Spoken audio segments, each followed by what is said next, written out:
So guys, tikman natin itong biscuit na Rebisco guys. Pareho pa ba ang lasa?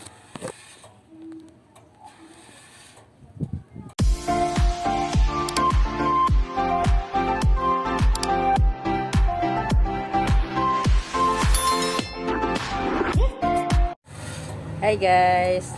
Good afternoon guys!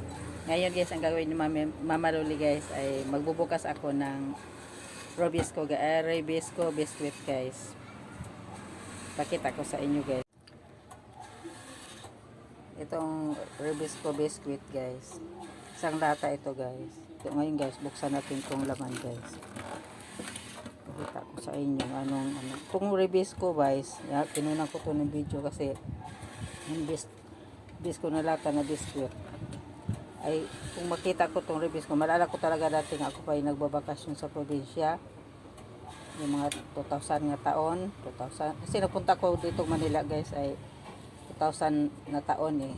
Yung nga magbakasyon ako 2002, mga 2005, yung mga bawat dalawang taon o isang 2005 nagbakasyon ako, 2007, 2008, 2011. Ito talagang Rebisco biscuit ang aking binibili guys para pasalubong ko sa kanila at sa mga kapitbahay. Bibili ako ng 3 lata. Yung lata pa dati, yung mayroon ng mga kuan, yung timba-timba na yun ang binibili ko. Sa una pa talaga, yung mga 2002, 2005, 2007, ako yung nagbabakasyon doon. Ay lata ang binibili ko. Ito ngayon guys, buksan natin to guys. Ang Rebisco, titingnan natin kung sa noon at sa ngayon ay pareho pa ba ang laman. Kasi nagmahal naman. Kasi maraming sabi, ang mahal, pag nagmahal na, lumiit pa ang laman. Kasi dati punong-puno talaga. Ang ganito dati, sa 2002 bumili ako, halaga pa to ng mga 75 pesos. Ngayon daw, 300 higit na daw. Yes. Ayun na. Ito ang laman guys, nabawasan ito kagabi. Walang pinakita gabi kasi ito nilala sa binili sa anak ko.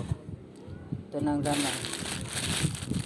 So maalala ko itong Rebisco guys kasi magbakasyon ako sa probinsya dati.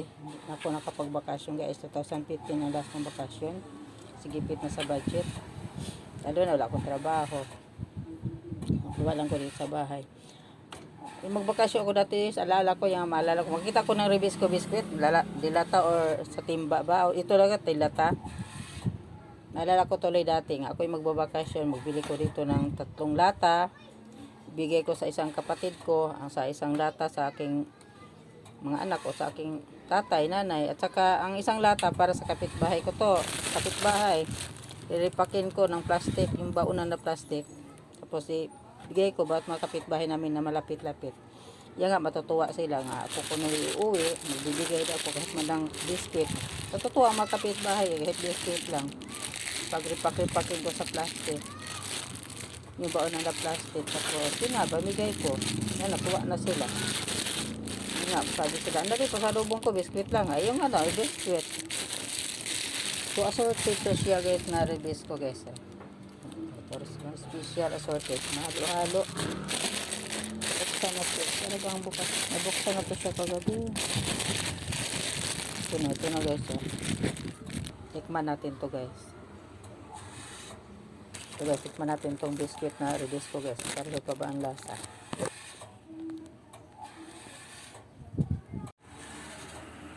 Ito guys, kain tayo guys.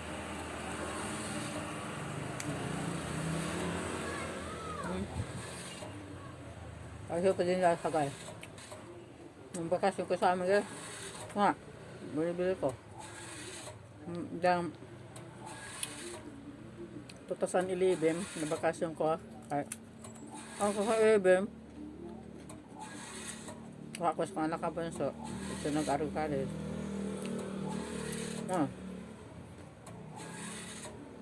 Dala ko biscuit. Ang 2015 nga bakasyon ako guys. Ako nakadulog biscuit kasi ang ginala ko yung mga farm, yung bagoong na nasa bote. Kung gusto na magkapitbahay ko nga titikim sila ng bagoong nga nasa bote. Ano daw ng bagoong nga parang tubig na masarap daw ko. Di bumili ako.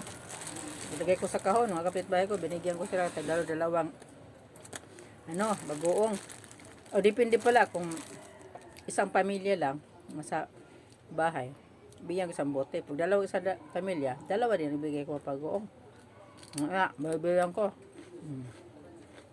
Ito halaga ka. Abilang ko sa bagoong kasi maganda. Kung kaya, tapos ngayon, sabi na, Nali, may biskwit ko. Hindi ko nakapadala ng biskwit kasi bago ulit ko. Mabigat ng aking bagahe. Nag-tracker ako guys. Di ako, sakay sana ako ng aeroplano. Hindi kasi may bagahe Dami yun. Mabigat, mahal na bayaran ko. Ang alam, ito sa 15. Hey, bumila ko ng biskwit, 2011 yun Ito sa 15 guys, hanggang ngayon, di ako nakapagbakasyon. Yung mga kaibigan ko, magkaanak ko, sabi niya, kailan ba kang bakasyon na nali? Sabi ko, baka na, kung may ano na. Pag ano lang, pamasahe, kay budget, mahal na mabilihan ngayon. Doon dito sa probinsya ang mahal. Sa Manila ang mahal, kasama di ang probinsya. Mas mahal pa doon bilihin Mura na doon, mga gulay, mga medyo isda.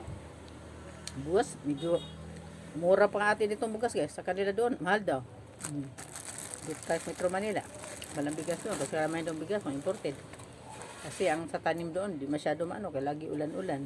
Ulan. Yun na guys, ipakita ko sa inyo guys nga. Tungkol sa Robisco. Kung makita ko ng Robisco, malala ko tuloy dati yung mga nakaraan nga. Pag bakasyon ko, madala ka ng Robisco para tikman sa